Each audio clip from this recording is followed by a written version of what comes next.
the participants here watching, if you can, if you have questions for the author throughout this, please use the Q&A. I will be monitoring it. So if you do have questions there, I can bring them up as we go or at the end of this. And then now that we're on Facebook Live, I'll also be monitoring those comments and questions as they come in too. Thank you, Michaela.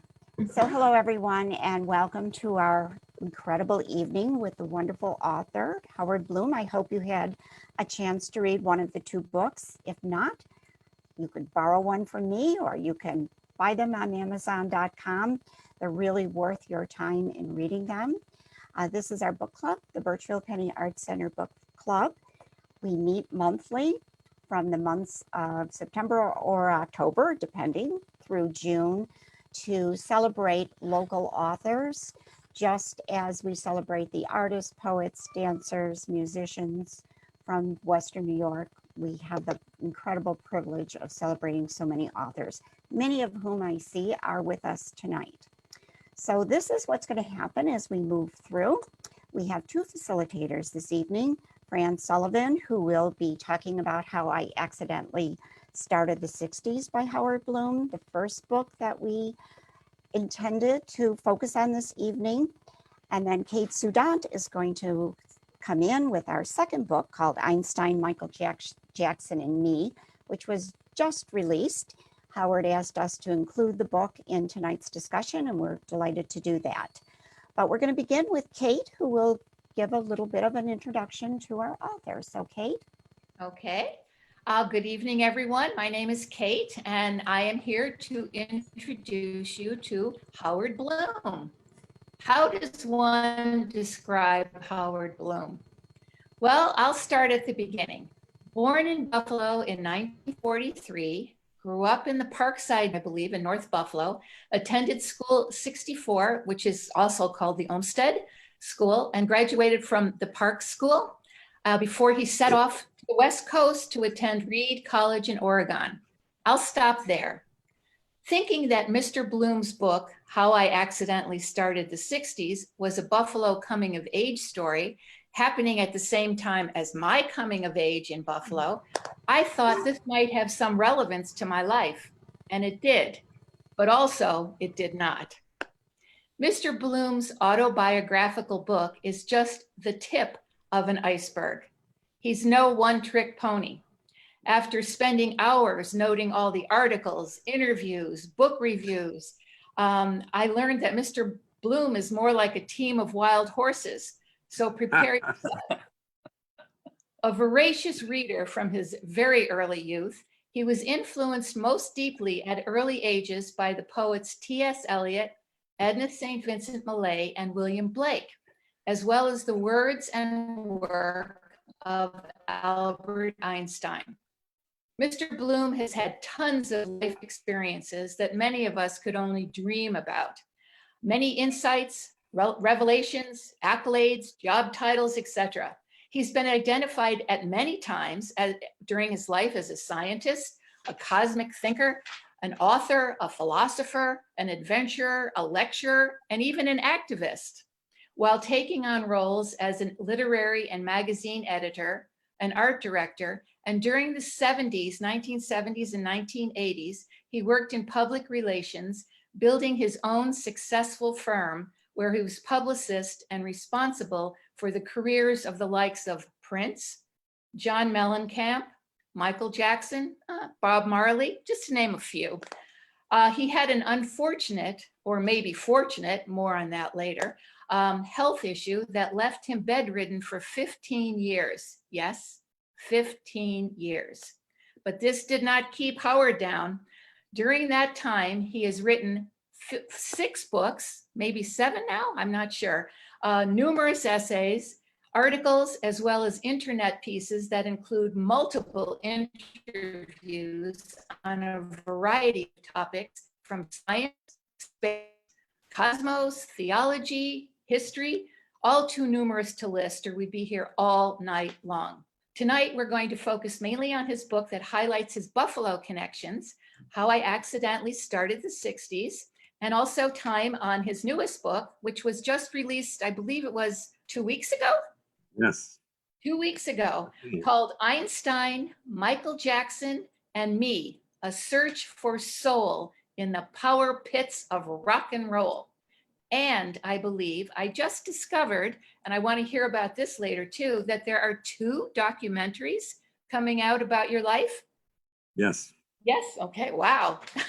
Yes, he's been called, but more on that later. Yes, he's been called a genius. And I would also add another title, a Renaissance man, like Leonardo. Ladies and gentlemen, Mr. Howard Bloom.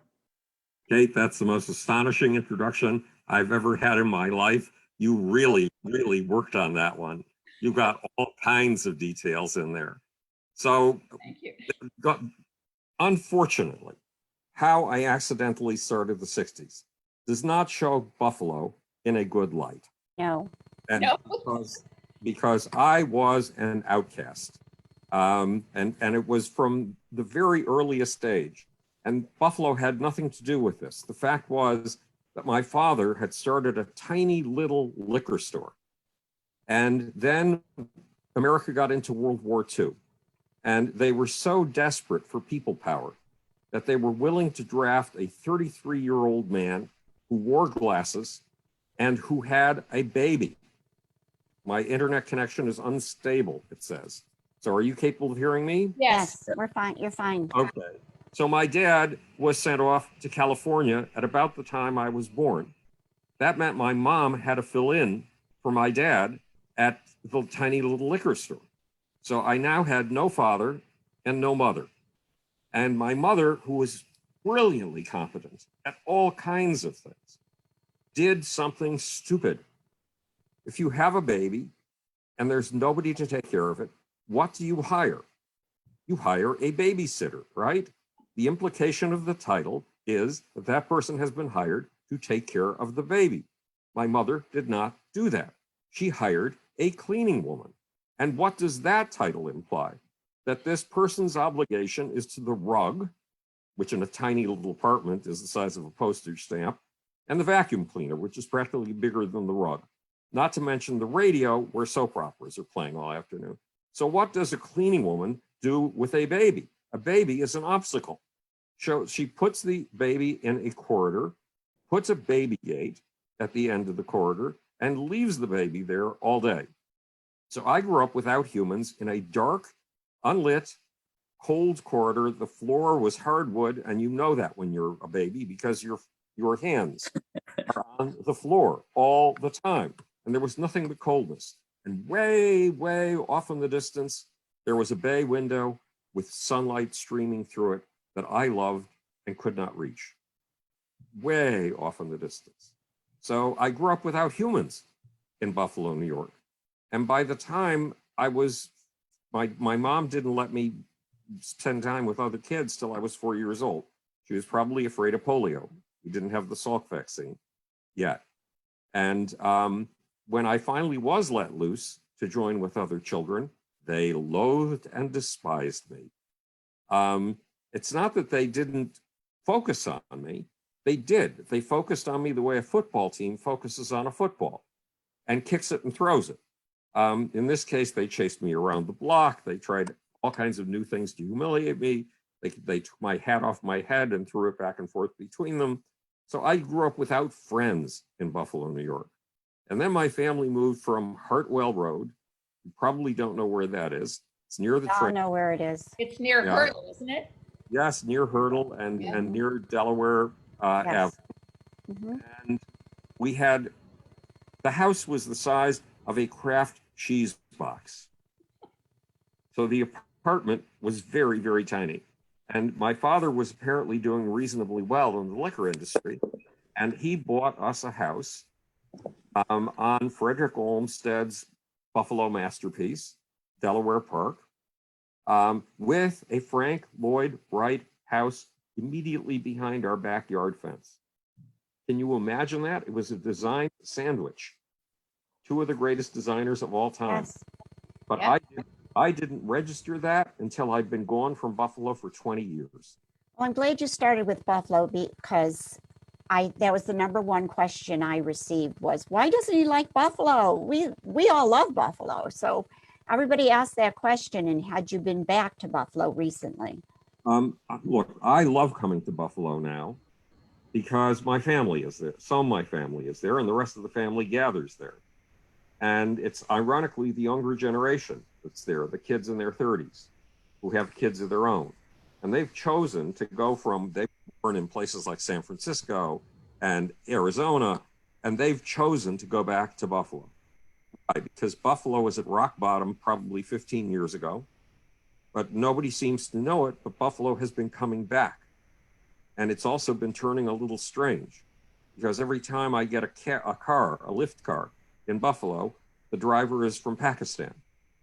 And what I've discovered is that when I have a driver from Pakistan in New York, if I mention Buffalo, his ears perk up. Why? Because either he or one of his friends have bought property in Buffalo. All of these buildings that were going for a song because Buffalo was down and out, finished, are being bought up by Pakistanis and other South Asians.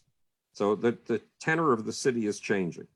And my house used to look big to me, but when I make cabs drive me past it so I can see it again, it looks tiny to me. The great big house, 1350 Amherst Street, in between the Frank Lloyd Wright House and the park. But there was a magic to that location because over on the other side of the trees, hidden very carefully by Frederick Olmsted's deliberate design, he creates his masterpieces by hiding things, was the zoo. And I had a front room and I heard in the morning the elephants trumpeting, which they do not only at an aural level, a normal aural level, but at a subsonic level that you feel the rumble of in your bedroom. And the lions roaring. And they also make a kind of subsonic sound that just rumbles and corduroys your room. And to something screaming, help me, help me. And since I was raised to go help anybody who was in trouble, this disturbed me because I couldn't figure out where it was coming from. It finally occurred to me it was the peacocks. So there was a magic to the room in which I grew up. But it was outside of the bounds of the places where the other kids lived. The other kids all lived near PS 64. And I was a mile away, or 3/4 of a mile away. And that makes a huge difference. It can continue. Look, I was going to be an outcast one way or the other. I apparently didn't have the rhythms that kids expect. I apparently didn't have the interests that kids expect. And they loathed me at PS 64 in my new neighborhood. They absolutely loathed me. But one day, sitting in my living room with, for some reason, the drapes closed all the time. Can you believe that? When one direction you look out on the park and the other direction you look out on the trees surrounding a Frank Lloyd Wright house, and my mom kept the drapes closed? That's insane. So it was this dark living room. And you know how when you're a kid, you know the location of every single book that your parents possess because they've been in the same location since you first gained consciousness. Well, a book I had never seen before and didn't recognize, that had no place in the house, appeared in my lap. And the book said the first 2 rules of science are these: the truth at any price, including the price of your life. And it gave the example of Galileo, and it told the story all wrong. It said that Galileo would have been willing to go to the stake to defend his truth. Well, 30 years later, I discovered that wasn't true. That Galileo, actually, his friend was the Pope, and he cut a deal and said everything he'd ever written was wrong in exchange for house arrest instead of the stake. But I needed the heroic version of the story, the wrong version of the story. And it said the second law of science is look at things right under your nose as if you have never seen them before, and then proceed from there. Look for the things that are invisible to you and invisible to everybody you know, the things that everyone takes for granted, and flush them into the realm of visibility, and then proceed from there. And it gave the example of Anton von Leeuwenhoek, the guy who invented the microscope. So I had 2 heroes who, basically 2 playmates, who couldn't move the ball field when they saw me coming to avoid having to choose me for a team, who couldn't humiliate me. Why? Because they were dead. They had no say in the matter. And these two guys saved me.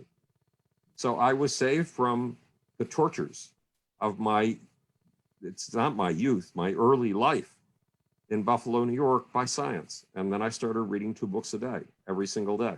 1 book under the desk at school. My teachers must have hated me. You know, you need attention if you're a teacher. Attention is the oxygen of the human soul. And I wasn't giving them any attention because all I was doing is reading a book under the desk. And then I read another book when I got home. And by the time I was 12, I was so well educated in science that my mom, first of all, I built my first Boolean algebra machine. I co-designed a computer that won some science fair awards at the age of 12, in the days when computers were the size of my entire brownstone here in Park Slope, Brooklyn. And my mom schlepped me off for a meeting with the head of the graduate physics department at the University of Buffalo. And this is where Buffalo did come in handy for me, with access to people like this. Now look, some woman who has twisted arms all over the place to get her 12-year-old child into your office is coming to visit you. How much time are you going to allocate to a 12-year-old? 5 minutes, a courtesy call, right? Well, he closed the door and we were in his office for an hour because we were discussing the hottest science topic of the day, which was Big Bang versus steady state theory of the universe and the interpretation of the Doppler shift. After kicking that around for an hour, he came out of his office, he stood behind me, he towered over me, he put his left hand on my right shoulder and said to my mom, "You don't have to save for grad school for him. He will get fellowships in theoretical physics at any school he wants." So I was accumulating peculiar scientific credentials. Also, my mom did something else brilliant. I mean, my mom had no relationship with me. There was no intimacy between us. It wasn't a normal mom and child relationship because she hadn't been around for the first 3 years of my life. But she did these spectacular things. Well, Buffalo at that point had Bell Aircraft. And one of Bell Aircraft's suppliers was the Moog Valve Corporation. And Bell Aircraft was building 2 astonishing new planes, the Bell X-1 and the Bell X-2. The Bell X-1 would be the plane that would break the sound barrier, if I got my facts correct. The Bell X-2 would be the first plane to take humans to the edge of space. And the jets and rockets in those planes were controlled by valves, very, very high-tech valves. And my mom got the head of research and development for the Moog Valve Corporation, the guy responsible for the valves in these extraordinarily sophisticated planes, to tutor me for 6 months, once a week, in outside-the-box science. So that's the Buffalo I could relate to. And my best friend lived on Tillinghast, which is the block behind Amherst Street. And if I walked down the block about 11 houses and went up the driveway, I could go through the backyard of that house, and there was a cutout in the fence. And I could go directly to my friend's house on Tillinghast. Well, my friend's father was the dean of the law school at the University of Buffalo. He was a Harvard graduate. His wife was a Radcliffe graduate. And I felt at home in that family. That family made a home for me. So it was the University of Buffalo and its ecosystem that actually helped raise me. And also, I had very few friends. I usually had one good best friend at a time, and that best friend would last for 3 years, which when you're a kid is a long time. And one of my two best friends had a dad, and his dad was named David Pressman. And David Pressman had been a student of Linus Pauling, the Nobel Prize winner in science. And he had been lured to Buffalo to run the biochemistry department at a place called Roswell Park Memorial Cancer Research Center, which was at that point the biggest cancer research center in the world. And David Pressman brought me in at the age of 16 to Roswell Park for a summer, and assigned a real legitimate scientist over my head to make sure I didn't break too many multi-million-dollar photospectrometers or scintillation counters. And that scientist took me to his, and another thing, before we get to the scientist, my headmaster at Park School was so nourishing for me, you wouldn't believe it. The kids still didn't like me.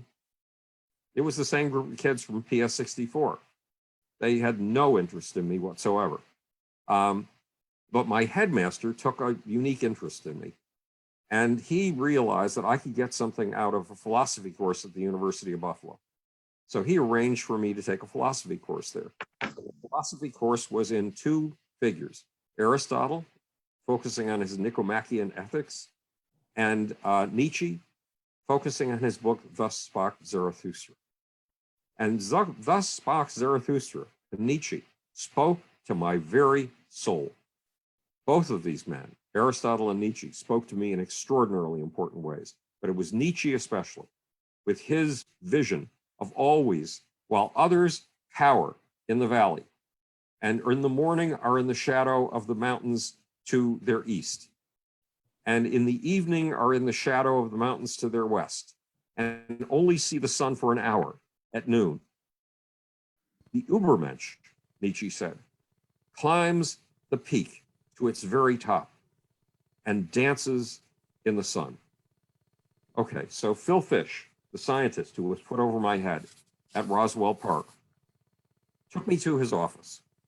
And his office was windowless, and it had a 6-foot wide built-in desk built into the wall. And he pointed to a pile of three piles of books on his left and said, and they were all in German, and said, "See those books on my left? Those are the books I have yet to read before I synthesize the molecule I'm working on. See those books to the right?" And there was another 3 piles of books in German. "Those are the books I've finished so far." And I thought, this is not what I want out of science. Maybe I should call what I'm doing philosophy, because I don't want to be the mole digging a hole 30 feet deep and living in darkness and only able to see the dirt and the tunnel walls around him.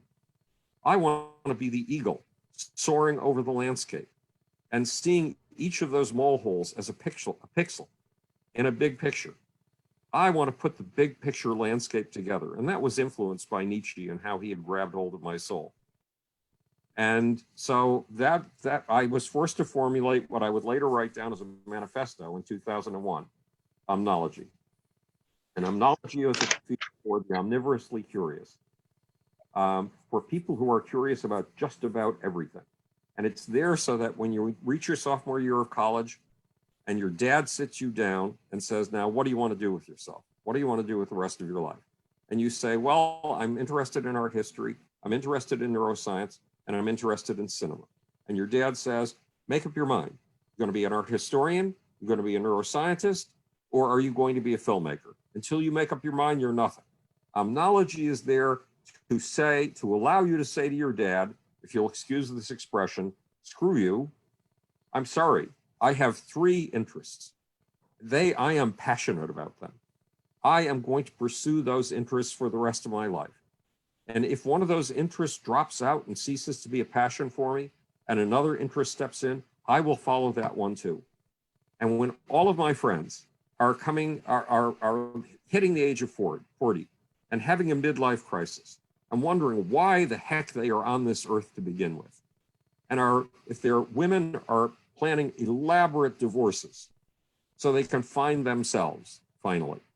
And men are buying little red sports cars and picking up blondes and cheating on their wives. Why? Because they have no idea of why they are on planet Earth. I will be coming back from the wilderness of my multiple curiosities for the first time.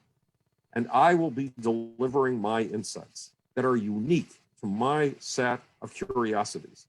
And I will be at the beginning of my life, while all of my friends feel that they are at the end of theirs. So at Roswell Park, the beginning of that field, omnology, the aspiration to omniscience, a field for the omnivorously curious, began to spring up.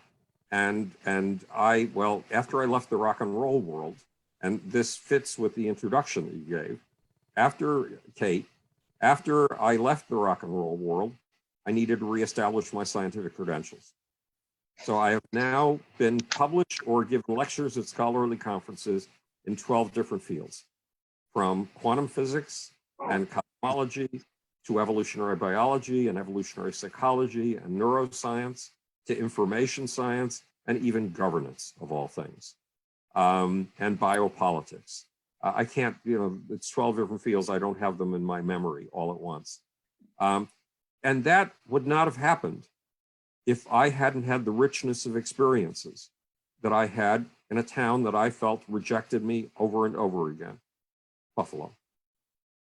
The University of Buffalo and Roswell Park saved my life. And in that summer at Roswell Park, I didn't have any interest in the biochemistry.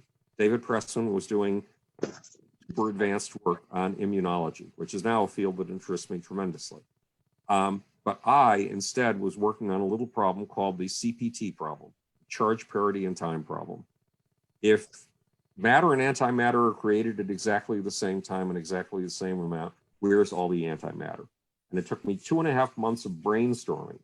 I tend to attract people who like discussing interesting ideas, and so discussion groups form around me. And there was a discussion group that had formed around me in the cafeteria at lunch. And in two months or 2.5 months at Roswell Park, in those brainstorming sessions, I came up with a theory of the beginning, middle, and end of the universe that predicted something that wouldn't be discovered for 38 years, dark energy, and explains it.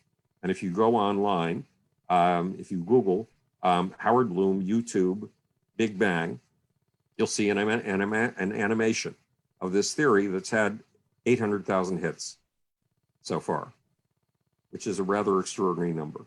So even though I feel that Buffalo rejected me totally, I'm partially wrong because I was saved at various points by resources from Buffalo. That was quite an answer. You would, yeah, wow.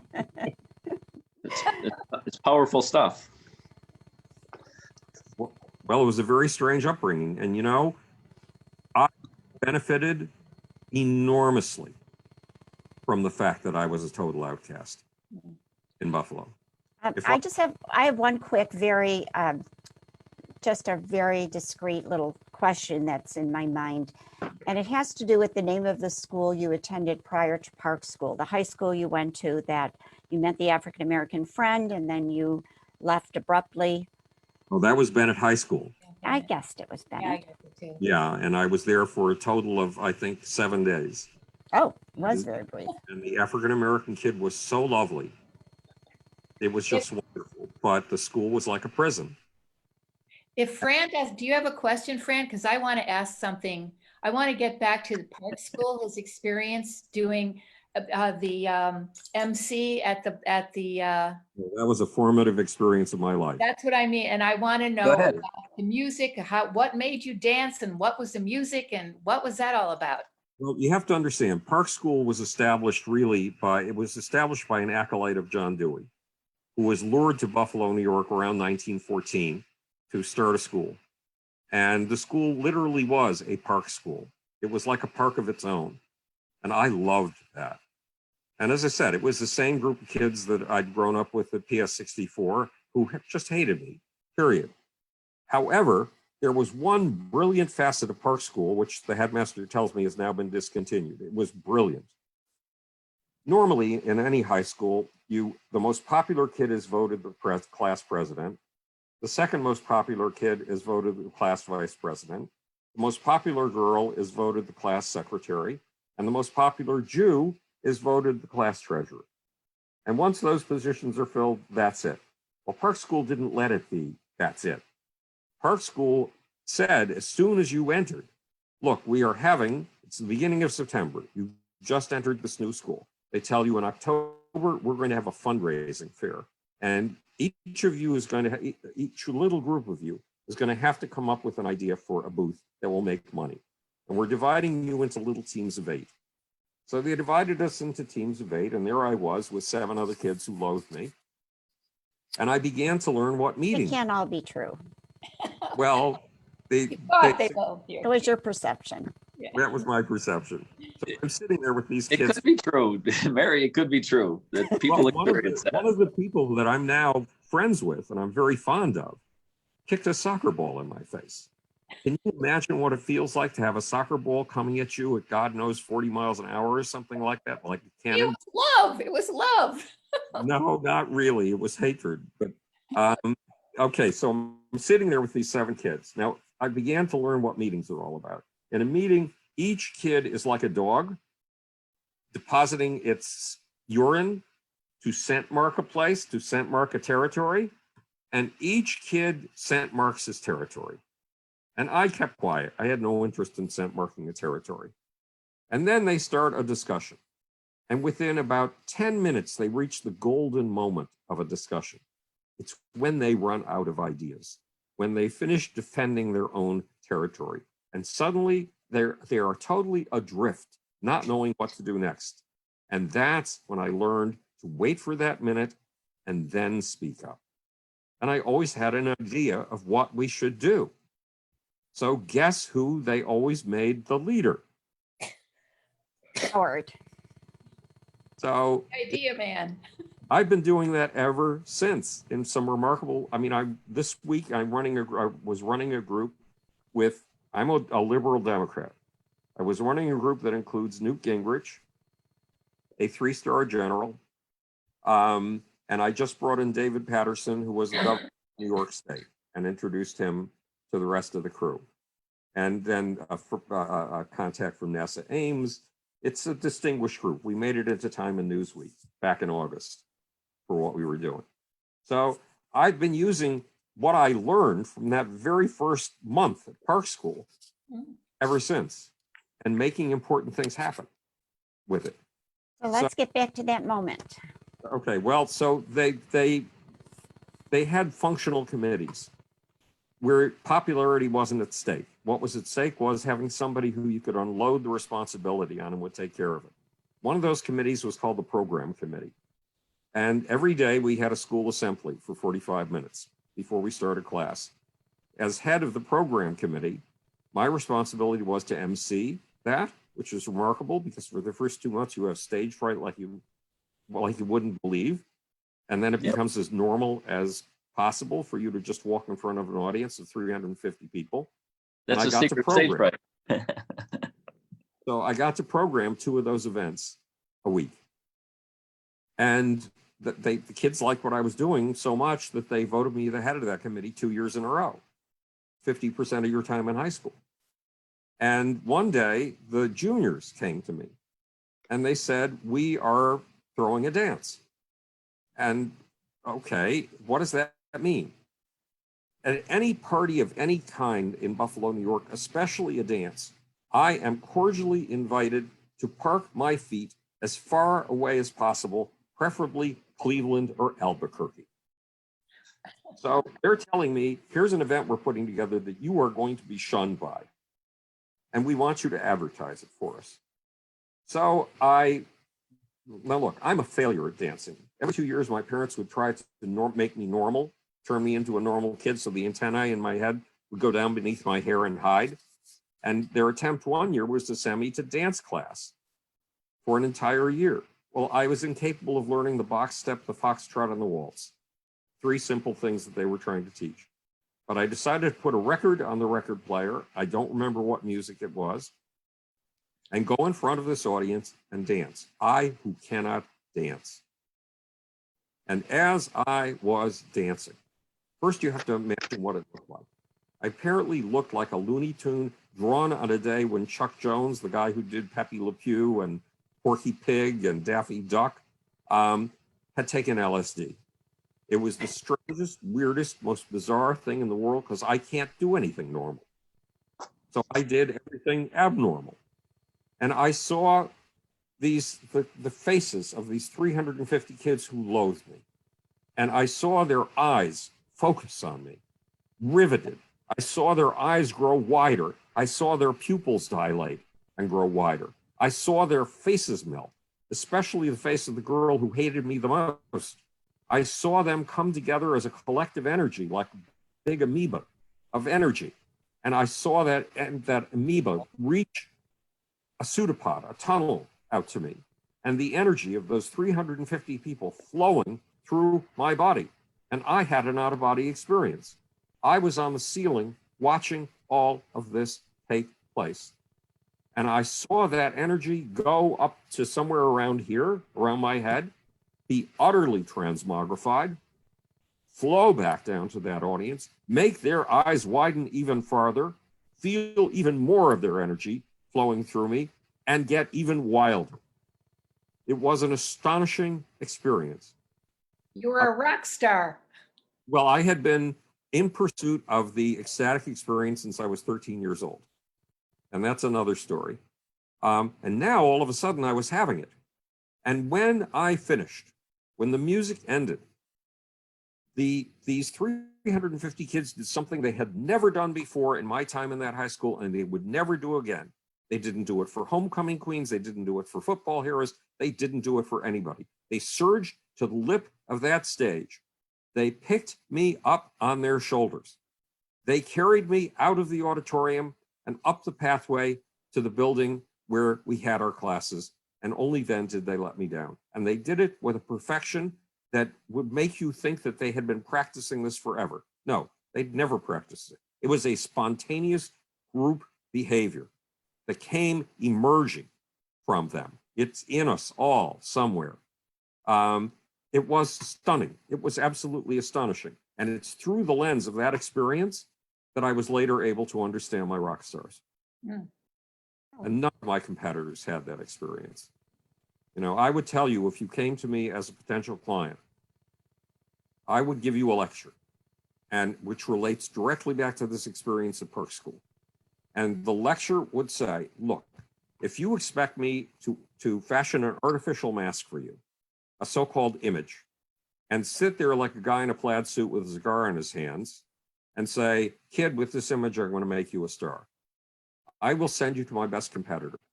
I will call him immediately and you will have a meeting with him in 2 hours. That is not what I do.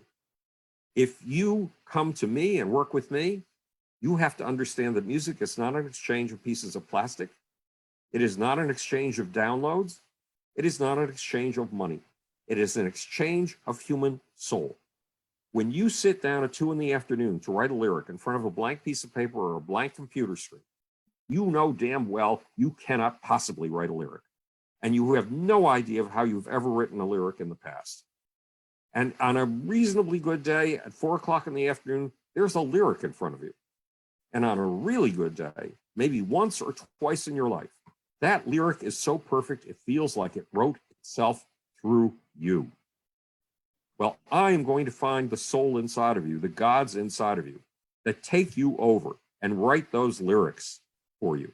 And when you go on stage, and then I describe the kind of experience that I had had, where you see the faces of the audience melting, where you see their pupils growing wide, where you see them fuse in a collective energy, where you feel that collective energy, whether it's of 700 people or 70,000 people, flow through you and get transmogrified someplace around here and flow back down to them.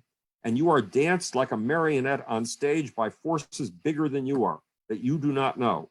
And when you get off the stage, it takes you an hour to come back to your normal personality, because your normal personality has been totally brushed aside in ways that we never acknowledge in normal life. In fact, most people never get to experience it. I'm going to find the gods inside you that dance you on that stage. And I'm going to show you how to communicate that to the people who love you and the people who you want to love you. And this is what your new book is all about. Yes, all the different rock stars that you met with, and you created a whole method too, a process, right? Of how you get to that. How do you get them to? I called it secular shamanism. Now look, I'm a science person, you know that. Yeah. I'm a person who writes about quantum physics and microbiology and cosmology. And so nonetheless, I called what I was doing secular shamanism. Why? Because to me, understanding the ecstatic experience is a challenge science has not taken on. And since it is science's obligation to aspire toward omniscience, science has the obligation of taking everything and making it a subject of science. And to do that, I had to do what Charles Darwin did. He got on a ship for 5 years that was mapping the coasts of South America. And he periodically got off and had adventures. He participated in a revolution. He rode with the caballeros. The caballeros in South America are known for being twice to 3 times as good as the cowboys in North America. And here Charles Darwin was riding with them. And then he got to the Galapagos Islands. And in the Galapagos Islands, he found the keys to what would become his theory of evolution, his theory of natural selection. I had to go out into the real world in order to capture my specimens. When I was a child, 5 years old, there was a guy named Frank Buck.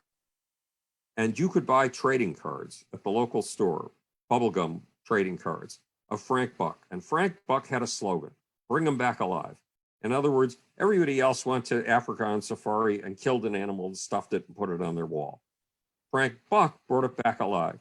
Well, that was the attitude I felt science needed, to bring back these experiences alive. And to bring them back alive, you had to experience them. And science doesn't allow for that kind of thing, but it has to. It does in anthropology. For my friend Robin Fox, the author of The Imperial Animal and the man who established the anthropology department at Rutgers, a highly regarded figure in anthropology. He calls this participant observer science, which means you throw yourself into it with all your heart and all your muscle power, and you become what you are studying. Margaret Mead was made a chief. My hero. Studying in Samoa. And not only were women not made chiefs, she was a foreign woman. She absorbed that culture on a muscular and bone level so deeply that they felt she understood and mastered their culture in ways that most of them did not. So they made her a chief. That's what real science, when we're talking about things like what William James called the varieties of the religious experience, which is what I was exploring in the rock and roll world. That's the technique we need. Scientific expeditions into the forces of history is what I called it in the subtitle of my first book.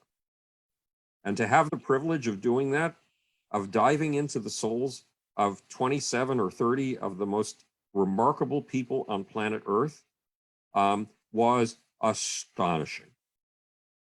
And how does a science kid get into that? He doesn't, right? Impossible. I love doing impossible things.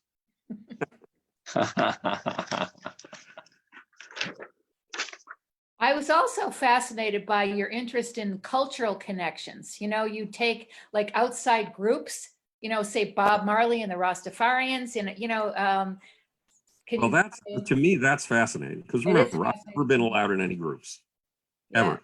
The only way I've been allowed in groups is if I make them myself.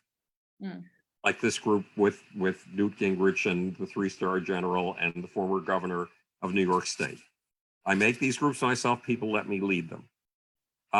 But because I've been denied the comfort of being part of a group my whole life, that part of me is not fulfilled. And it's hungry. So I see groups. I can see them forming.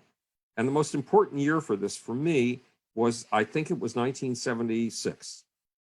And I was working with a band called ZZ Top. And it took me a long time, 6 months, to find the soul, the gods inside of ZZ Top. And the story turned out to be this. Texans have a totally unique culture. In the rest of the United States, we learn about our founding fathers. We learn about Thomas Jefferson, George Washington, and Hamilton. But that's not what they learn in Texas. In Texas, they learn the history of the state of Texas. And their founding father is Sam Houston. So they have an entirely different mythology and sense of identity than we do. And when I discovered that and got to know it, first of all, they were humiliated. In 1976, Texans felt they had to pretend they were from someplace else, because if they said they were from Texas, people would look upon them as being on a level with toilet scum, toilet algae. And they were ashamed of the fact that Janis Joplin from Port Arthur, Texas, had to pretend she was from San Francisco to make it. And Edgar and Johnny Winter had to pretend they were from Connecticut. to make it. And ZZ Top and their manager decided it's a time of pride movements like Black Pride, and we're going to establish Texas Pride. We're going to be loud and we're going to be proud. So they schooled me in that culture, and believe me, I took it into my bones. Not that I will ever be a Texan, I never will be, but I felt what it is to be Texan and attempting to be proud. If you bring me a group that is trying to establish an identity and has the world going against it, I will take that group on with all the gusto in me.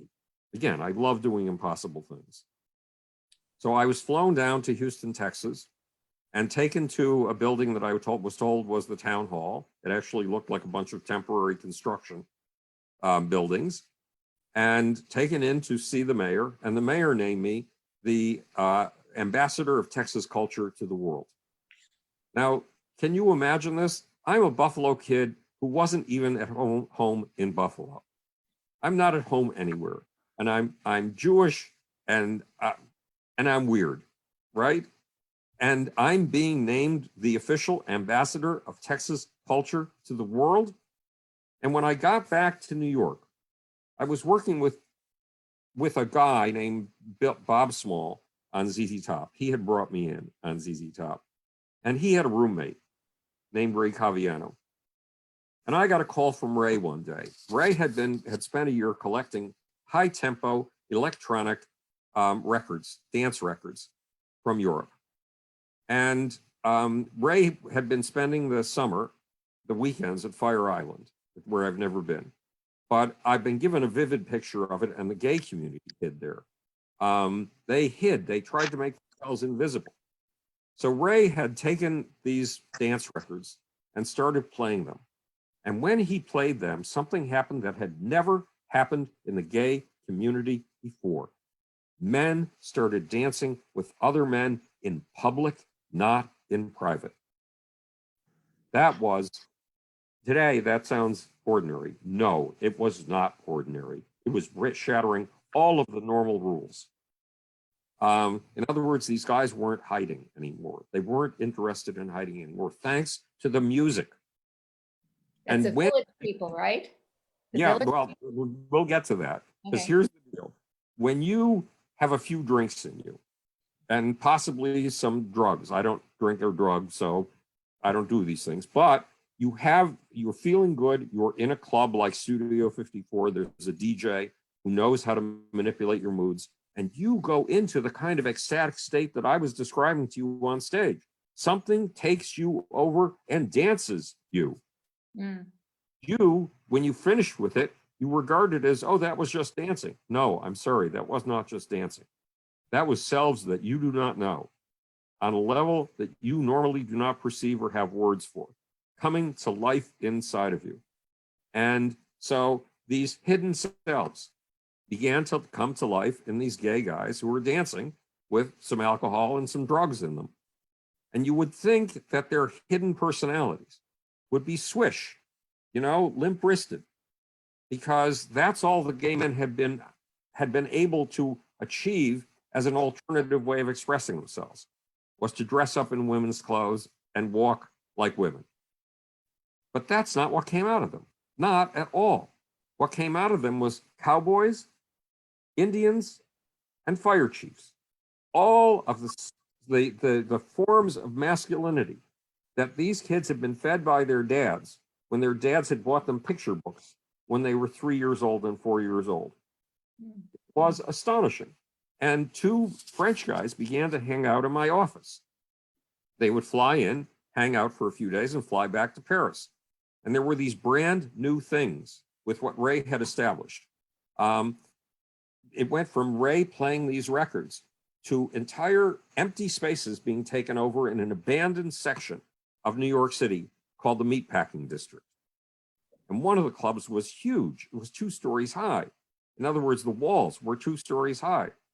And men started dancing. And when they danced in these clubs, guess what came out of them? Cowboys, Indians, and fire chiefs. So for these 2 gay Frenchmen, these clubs on the Lower West Side of New York City in the West Village were paradise, pornographic paradise. So they went home and they wrote a song in the style of the music that was being played in the clubs. And they called it Macho, Macho, Macho Man. And they put together a studio group that they put out on the road. And the studio group dressed as a cowboy, an Indian, and a fire chief. Now, the deal is, okay, I didn't know that Bob Caviano, Ray Caviano, and Bob Small lived together. I thought they were just roommates. They lived together because they were lovers. They were as masculine as could possibly be. I had no suspicion that they were gay. And in the same way, I have been named the spokesman of Texas culture to the world, the ambassador of Texas culture to the world. I was now named the spokesman for the gay community. And I'm straight. But they, these people felt I had absorbed their culture. Ray made sure that I absorbed the culture. He called me one day on a Sunday, and he said, there's something really important going on. I know that your Mondays are absolutely sacred to you. I know that you go over every single campaign in detail with each account executive, but as sacred as Monday is to you, you need to be in my home, my apartment tomorrow when I come in from on the seaplane from Fire Island. And that's when Ray explained this whole thing to me. Fortunately, I have a very vivid imagination. So I had never been to these places. I've never been to Fire Island, but Fire Island is very alive in my brain. And even the semen on the walls where men are hiding their sexuality. So Ray had me, well, he gave me the names of 20 magazines I'd never heard of. He told me to go to 57th Street, which has the biggest newsstands in the world, and buy all of these magazines. They weren't on display. They had to be fetched out from behind the counter. But sure enough, there were copies of all of these magazines. And I took them in a big shopping bag back to my office. And I was convinced, because every single one of them, they were printed on shoddy paper. They were in one color printing. It was very poor printing, but every single one of them had a centerfold. And guess what was on the centerfold? A man's penis and balls. So I thought when I got to my office with this, my staff was all female. I had learned my lesson about hiring males. Males pretend to be doing work, but they don't. And women don't pretend to be doing work, they do the work. So my staff was all, so they were all, Fran. they were all females. They called themselves Howard's Angels. And I thought I was going to horrify them with this bag full of these sleazy magazines. So I got into my office and I went on the intercom and I said, I've got something down here I want you to look at. And they came and they loved those centerfolds. They were comparing the details of male private anatomy in ways I had never heard or imagined before. So yes, I love helping subcultures find their voice. To me, it's one of the most important things you can do in the world. Think of it this way. Starting in 1815, we started to have technological revolutions every 15 years. Every 15 years is very rapid, and that's what was going on in the 1800s. But today we have technological revolutions every 5 years and sometimes every 2 years, which means you have probably seen pictures on YouTube or seen it in person of a baby still in its crib with either a cell phone or an iPad, and they are swiping like crazy. They know the landscape of cyberspace that's hidden at that device in ways you and I will never know. They've felt it out in ways that are absolutely astonishing. So every generation grows up with whole new human possibilities, with whole new tools. And believe me, techno tools change the spiritual landscape tremendously. And when they get to be 12 years old and their hormones begin to hit, they begin to feel like they're crazy. They feel like they're crazy because they are experiencing emotions no generation before them has ever experienced or expressed. And then along comes somebody like Joan Jett, and her muscular stance alone expresses what they thought was a personal madness and makes them realize that they are not insane. They, in fact, are part of a movement. And a Joan Jett helps that movement coalesce and give sanity to people who thought they were crazy. And that becomes more and more important every year because the techno revolutions are taking place more rapidly than they were in 1981 when I went to work with Joan Jett, far more rapidly. As new apps become available, babies can accomplish whole new things. I have a friend who was having an art show, a show of his art, and invited me. And then he invited me to the after party. So I'm sitting there at dinner with a bunch of people, and across from me are two guys in their 30s. And both of them have 5 or 6-year-old children. And one guy is describing how his child became curious about submarines at the age of roughly 2.5, and has been learning everything he possibly can about submarines ever since. And by the time he went to first grade, he had the equivalent of a Bachelor of Science in submarines. And the other guy said, oh, my son did that too, but with dinosaurs. So you've got these kids with the equivalent of a bachelor's degree entering kindergarten, entering first grade. That's because of what technology makes possible. Because remember, what to us seems like technology, to kids is a part of their natural environment and a natural extension of themselves. Once upon a time, the hammer was an invention. In fact, it was such a radical invention that the city of Sparta outlawed the use of hammers for constructing buildings. They wanted the old style, traditional tools. God knows what those were. So there has been this resistance against new technologies ever since new technologies have come into play. But what we regard as a new technology and possibly threatening, kids regard as a natural extension of themselves. In the same way we regard silverware, which again wasn't invented until about 500 years ago. Forks were not invented until about 500 years ago. And we regard a fork, a knife, and a spoon as natural extensions of ourselves, not as technological intrusions that are going to destroy the quality of our lives. And in fact, none of these technologies destroys the quality of human life. Every single one of them expands our human possibilities outrageously and expands the ability of people like me or Prince or John Mellencamp to have these ecstatic experiences that channel the sense of common identity of a group that until we came along had no tongue, had no voice.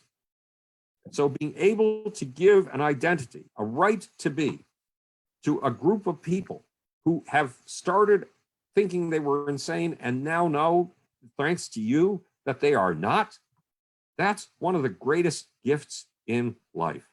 It's equivalent to Moses putting together his own people and leading them through the wilderness.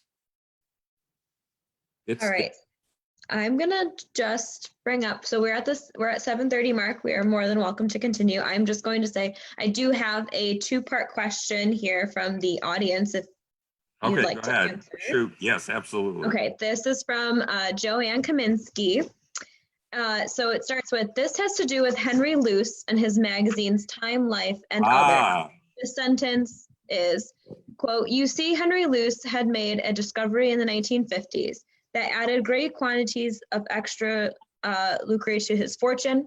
If you could spot a bohemian trend out there in America, no matter how small and marginal, you could give it a name, write it up every week, and turn it into a national movement, end quote. So her question is, do you think this idea survives today in, quote, journalism, where the minuscule becomes the sensational? Also, if those sexually destructive bohemians and the sexual revolution become the scourge of the current Me Too movement, sexual predators are Harvey Weinstein, Epstein, etc. Well, this is a very good question, and it's derived from my book. And Henry Luce did what we're talking about. He gave a tongue, he gave a voice to people in need of a movement that would reflect them, and he did it brilliantly. So I grew up in Buffalo, feeling very isolated, as you know, but reading Time magazine from cover to cover. And Time magazine had spotted this bohemian trend and given it a name, beatniks. And I thought, if nobody's going to accept me in Buffalo, New York, maybe the beatniks would accept me. So my spiritual home shifted to the beatnik culture, the beatnik subculture. And then my father made a huge mistake.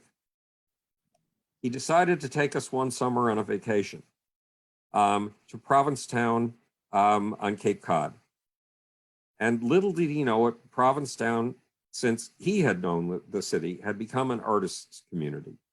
And the whole beatnik community picked itself up from Jane Street on the West Village and moved itself to Provincetown for the summer. So the first day we were there, I was walking up the street and I passed an art gallery and the art looked interesting. And I walked inside and there was a group of adults in their 20s, 30s, and 40s having an intense discussion. Well, I love intense discussions. So I joined in and they made me a member of their group, even though I was half their age. And I started wearing sandals and I horrified everybody because this was a culture I could identify with. But I had that culture as an option, thanks to Henry Luce. I was a lonely kid who was given a place that might give him a home, thanks to Henry Luce. And I can't tell, really, if journalists today are creating that kind of identity. Journalism is certainly behind the formation of two groups on opposite sides of everything. Journalism is responsible for giving us Trumpism. It's not just journalism. It's the guys who put together the reality show that took all of Trump's deficiencies and tucked them out of sight and made him look like a hero who was capable of doing anything. And with that, they have galvanized something important in the American public mind, something I loathe and despise, but it's important and it deserves a home. And then there's the so-called mainstream media, which gives a home to a subculture of people like me who are liberals and Democrats. So to that extent, journalists and the media are playing a very important role in crystallizing these groups. Unfortunately, they're making it more and more impossible to do what I'm doing in my group. Why am I so happy about having David Paterson, the former governor of New York State, working with Newt Gingrich? Because together, working on common interests and taking all of the things on which we disagree and tucking them out of sight for a while, I think we can accomplish some remarkable things. And that kind of working across the aisle is disappearing because of the radical hatred that the media is fomenting between these two groups. It's actual hatred. If you watch Laura Ingraham on Fox TV, she's just riddled with very articulate hatred that she's articulating on behalf of an audience. But beyond that, media obviously helped contribute to things like goth culture in the 1990s. And I think the kids today are suffering from a lack. They're suffering from a lack of what I was doing in the music industry, which is, to me, music was an exchange of human soul.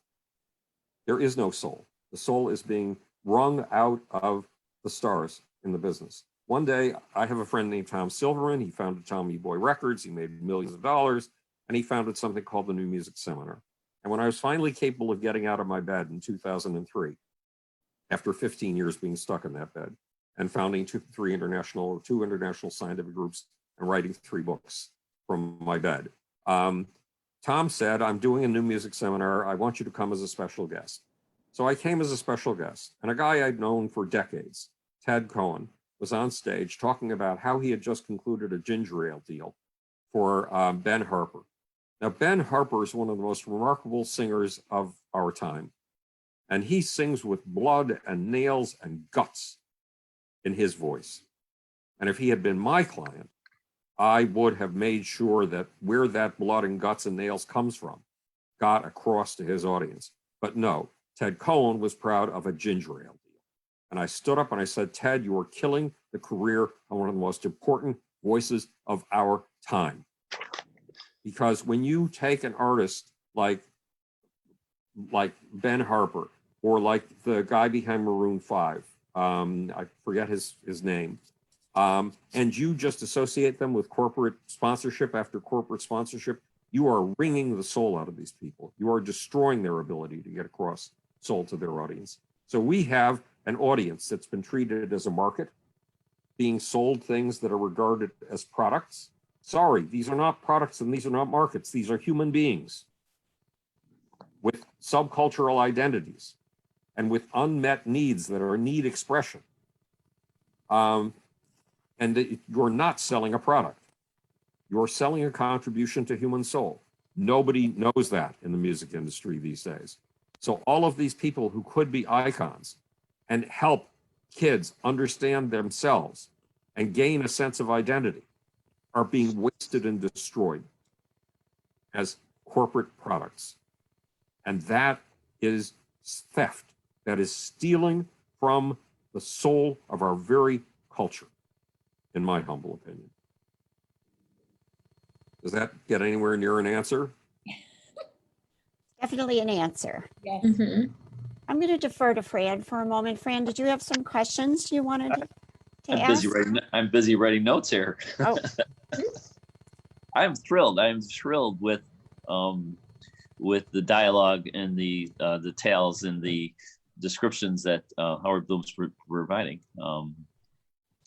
In my notes, he's covered pretty much everything that I had listed and asked, and I was going to ask him to do an overview and give perspective, but it's he brings more dimension than one could ever guess. Mm. I'm gonna go on my question. What do you think my philosophic mind is going with this coronavirus, or what does this mean? We're going to get something out of this. For one thing, nobody recognizes just how devastating the Spanish influenza of 1918 was. It killed 15 million and 100 million people. It killed more people than a war that had just concluded, World War I. Can you imagine that? And it came in 4 waves over 2 years. The death toll of this illness, the United States alone is on its way to having 100,000 deaths. 100,000 deaths. And that is nothing compared to the Spanish influenza. So we've been handling this well. Going back out into the workforce right now is insane because this is an extraordinarily contagious disease. But being driven to our homes, we have tools. If you had driven us to our homes in a lockdown in 1988, when I took to my bed, none of us would have been able. Well, I was able to work. I was able to write 3 books. Let's choose 1978. None of us would have been able to do anything. We simply would have been imprisoned in our homes. Today, we can soar, we can dive, we can make things thrive, like this group, because we have the internet, because we have laptops, because we have Fran's tablet, because we have the phone if all else fails. All of these things that connect us to each other. And when people call the acquisition of a laptop or of a cell phone materialism and consumerism, they are crazy, because we don't buy a cell phone in order to have an extra 7 ounces of plastic and chrome in our pocket. We don't buy it for the material stuff it's made of. We buy it because it's a pipeline to other human beings. It's a pipeline. And it's a pipeline to the most spiritual stuff you can possibly imagine. Your connection with other human beings, your ability to make things happen with other human beings, the collective soul that binds you as human beings. And what do I mean by that collective soul? Is if, imagine taking a charcoal briquette and dousing it with lighter fluid and then lighting it. Well, you get a flame a foot high coming off that charcoal briquette. Is the flame for real? No, you could pass a rod through it. It dances. It's never in the same space twice. Does it have an identity? Oh, you bet. You see an envelope that gives it a shape, and yet it's not real. It's nothing material at all. Well, soul and spirit are like the flame above that briquette. And when we buy 7 ounces of plastic in the form of a cell phone, we are buying access to that flame. And we are buying access to the flame that arises when we come together with common interests, the way this group is coming together. Howard, we can hear you, but we can no longer see. You're frozen in our visual. I'd like to make a quick comment. Sure, Fran. The things that Howard was just talking about in terms of soul and reflection, how you touch base and how you feel the essence of the groups or the people or performers. My view of the book, how I accidentally started the 60s, is that you start reading it and it's like some is difficult, some is painful, some of he says self-deprecation is incredible. It's the approach that I knew nothing about Howard Bloom reading the book before that. So that I was going, totally blind till the end when you find out about all these things that went on in the rest of his life.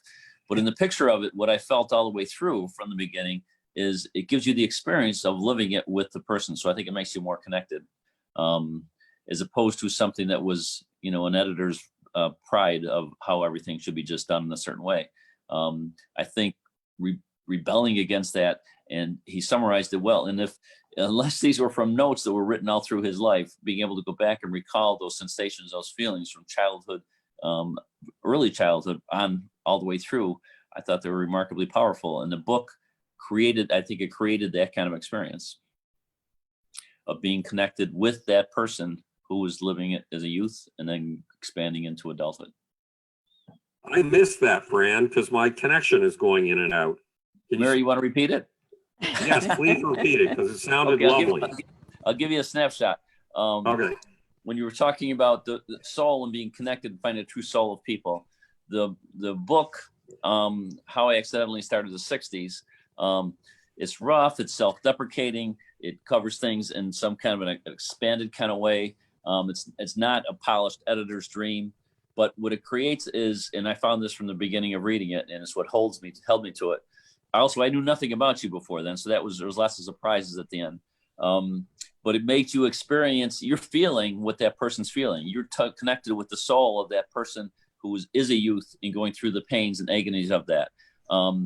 There's, anger in it, and there's hope, and there's depression. The depression piece comes up strong. The rejection piece is strong. And you reference depression, continue depression through life, but the real experience is you're rebounding. You're sticking it out. You're kind of eating crow through every picture, but then taking a bigger picture and hoping something comes together. That certainly built a lot for you, but I just found that the method in which you wrote the book creates the experience for the reader that they probably couldn't get in any other way. Is he there? Are you Nope. there, Howard? Well, that was, you really put it well, Fran. For those of you who have not read the book, it reads as though he's sitting there talking with you, and we're talking about you because you weren't with us for a bit. So because what Fran was saying was it sounded extremely flattering, and when you're doing the kind of stuff that I'm doing, and none of it makes any sense to other people, but there's a deep sense to it, and you have to keep going. You need every bit of validation you can get, so that you don't wake up in the morning feeling like you're of no use to anybody on the planet, which has tended to be my default mode most of my life. Which is so strange because you're so extraordinarily successful, and That's right, yeah. But that's because I'm driven. That's because I'm driven. Well, So, Howard, but to Fran's, go ahead, Fran. my view is that you had pain and you drove past the pain. I mean, you didn't get past it. It was still there, but you kept driving with the pain. The manner in which the book was written provides the reader the connection with that life and that sensation. And you get it from, you're being exposed to that, the soul of that person and what they're going through by the way the book was written. And I think that was done extraordinarily. I don't think you could get it, a person could get that sense any other way. Well, that's wonderful. And do you know the Timothy Leary story? People say, how did you get a Timothy Leary quote? He's been dead for 24 years. It was an out of life experience. No, it's in the book. So I told you, yeah, that's right. I put it in the book. Okay, you got it. Go ahead, tell it. Other people don't know. Well, the deal is that there I was laying in this bed. I was too weak to talk for 5 years. And because I was extraordinarily affected by the tiniest little stress thing, I could be set back 3 months by a tiny little stress, like a climax or a crisis in a Golden Girls episode, for God's sakes. could set me back 3 or 4 months. So I had to read humor. And the humor that especially got to me was Dave Barry and P.G. Wodehouse. And I was in an incredibly painful state. And these two guys, P.G. Wodehouse and Dave Barry, were capable of lifting me totally out of that pain and putting me on a whole new level, way, way stratospherically high above that pain.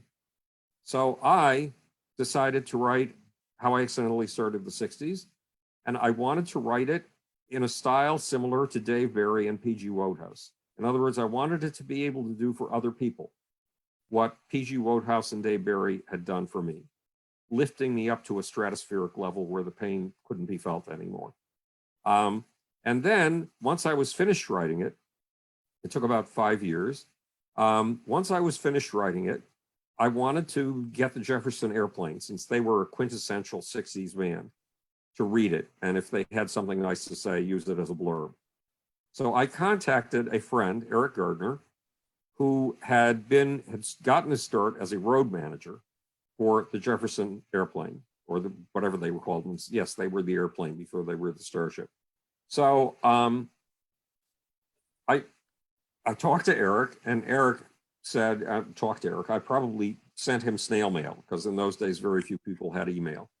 And Eric got back to me and said, no, I have a client who's much more appropriate for this. Send your manuscript as quickly as you can. So I sent the manuscript of How I Accidentally Started the 60s. And his client turned out to be Timothy Leary. And he got the book to Timothy Leary, and Timothy Leary got back to me a month later with one of the most amazing quotes I've ever seen in my life.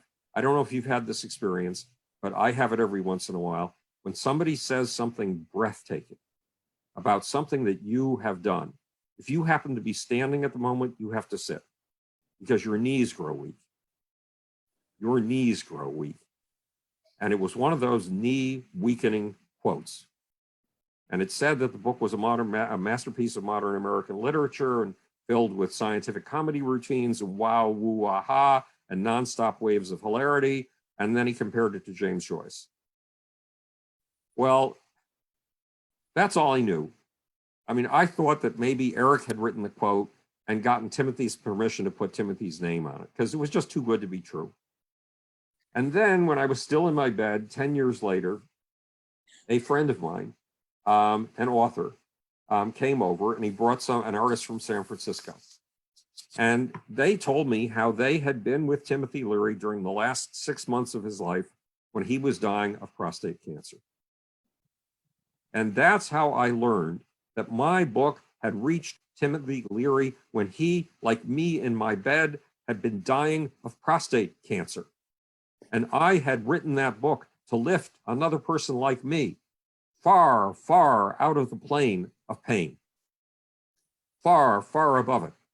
And apparently that's exactly what this book had done for Timothy Leary. But still, I doubted the authenticity of the quote. So I had a printer set up next to my bed, since I couldn't go anyplace. And I printed out 2 copies of the quote from Timothy Leary. And these 2 guys read the quote and then went into an eerie silence, a really eerie silence. And I knew why they were going into silence. They were trying to figure out a way to tell me that this quote wasn't from Timothy Leary without hurting my feelings.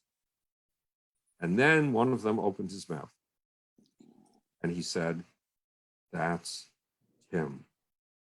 And in what he was saying, you could hear that the whole experience of those 6 months with Timothy Leary, presiding over a man trying to keep him alive who was dying and you were about to lose forever. Timothy Leary had come to life in my bedroom, where I'm sitting right now. Douglas Rushkoff, the author, and his friend, the artist from San Francisco. Yes, the quote was from Timothy Leary, and the book had accomplished what I had written it to accomplish. So it was a remarkable experience. It was a stunning experience. And all this from a kid from 1350 Amherst Street in Buffalo, New York, and 147 Hartwell Road. So, and these are the advantages, these exhilarating, extraordinary experiences, being friends with Buzz Aldrin for the last 15 years. Well, I'll tell you a story about the Buzz Aldrin thing. One day I got on a plane. I was being flown to Washington by the Air Force to attend a convention on harvesting solar power in space and transmitting it to Earth at the Center for Strategic and International Studies. And I got on the plane and, okay, you're not supposed to talk about this, but when you're a man and you're in the waiting area, waiting for a plane, your eye automatically scans the room for the most attractive woman. And then you hope that you will be seated next to her, and it never, ever, ever happens. Never. Well, on this particular day, I'd been seated next to the most attractive woman in the waiting room. So I was about to open a conversation with her when I heard this stentorian voice from behind me. Howard, is that you? It was Buzz Aldrin. So we couldn't sit together. It was assigned seating. We waited until the flight was over. And then when I left the plane, I stayed at the exit of the plane to wait for Buzz. And we walked to the luggage terminal together. And you know how long those walks are. They seem to go on for 9 miles, the walks to the luggage terminal. So we had a very long walk. And I went into prophecy mode. I went into evangelical preacher mode. And I started preaching to Buzz Aldrin about the only people who have ever made, it is our obligation to make history. The only people who have ever made history are people just like you and me. They wake up in the morning feeling of no use to anyone at all. They notice zits on their faces and are afraid that everybody is going to notice the zit and not notice anything else. They make strange noises in the bathroom and they hope nobody else will ever hear and are sure nobody else makes.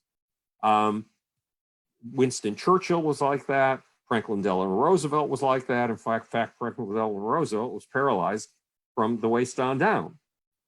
And yet and Winston Churchill had so many depressions that he called him his black dog.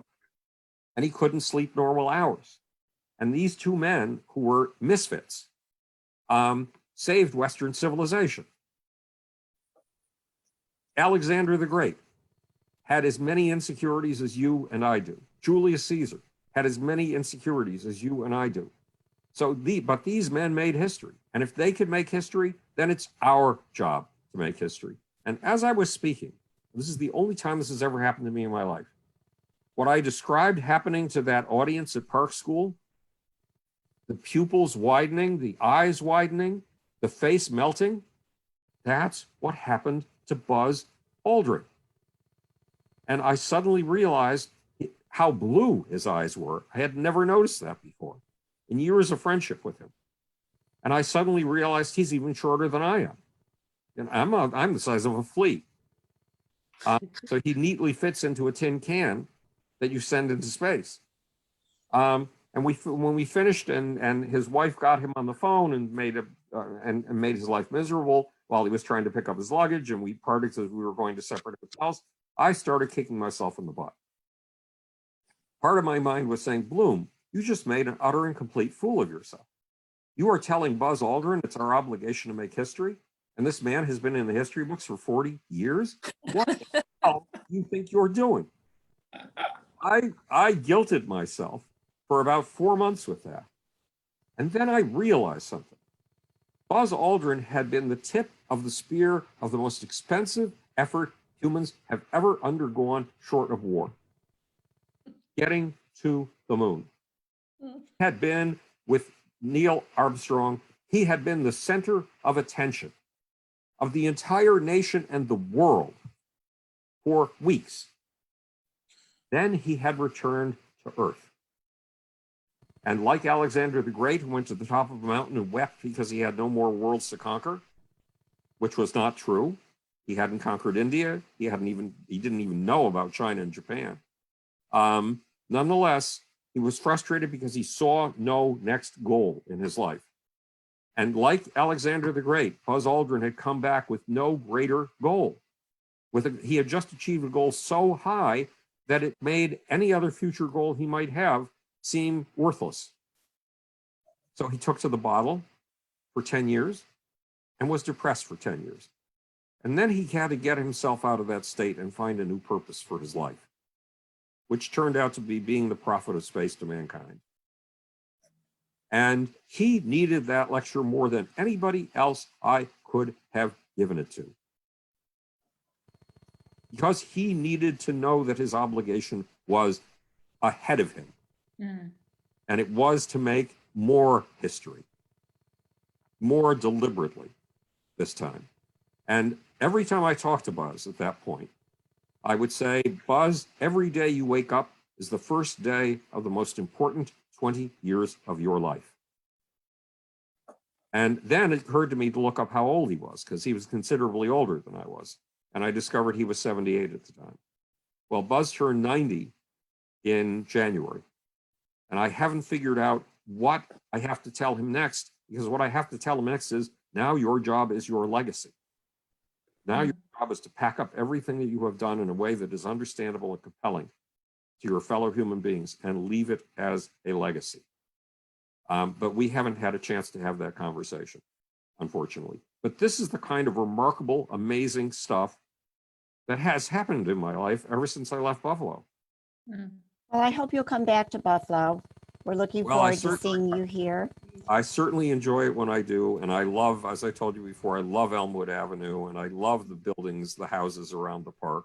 And I love to see the architecture there. And have you visited our museum, the Birchville Penny Art Center, in its new home? No, we were taken on a trip to the Albright Knox and shown the entire plan for its total revision. But no, where is the Birchfield Penny? Right across. Directly across the street. Really? Okay, then I'm going to have to arrange with you, Mary, the next time I get there, if I can get any, because I spend every minute I can with my family. They have young kids, and it's my one chance to see those kids for the year. And I'm watching them go from babies to 10 years old to almost high school. Wonderful. Yeah. Well, you can certainly bring them along with you when you come. Well, that's a good us. idea. That's a terrific idea. And you've made history tonight, Howard, because this was one of the most enjoyable book clubs that we've had. And I want to thank you so much. I'm so delighted that I found your book and found you. Well, and I'm that we delighted made this too. happen. And Howard, if you need an escape, if you need a small respite from the kids, just let us know. We'll keep you busy. That would be terrific. Okay, well, thank you. And hopefully we'll meet again And thank in you. the future. Thank you, Okay. Howard. It's been Bye. wonderful. Bye-bye. And goodbye, Bye-bye. everyone.